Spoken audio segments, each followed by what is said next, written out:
Sir Tokwa, crush ka ng classmate ko dati nung high school. Sino? Kilala ka. Denzel. Si Denzel to, di ba?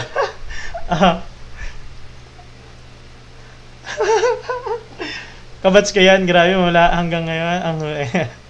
Kabats ko yan, Sir Pao, sa school namin. Okay? So, ayan. Ito na yung ating, ito na yung ating total, di ba? Yung unang term mo, tapos ito yung last term mo. Ngayon, ilan sila? Pagpaparis-parisin mo. Di ba? Pagparis-parisin mo.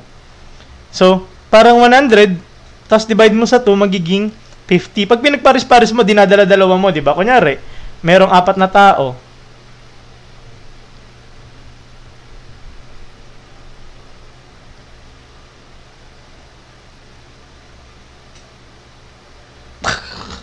Pag pinagparis mo sila, parang i-divide mo sa 2 kung ilan sila, di ba? Kunyari, ganyan. Oh.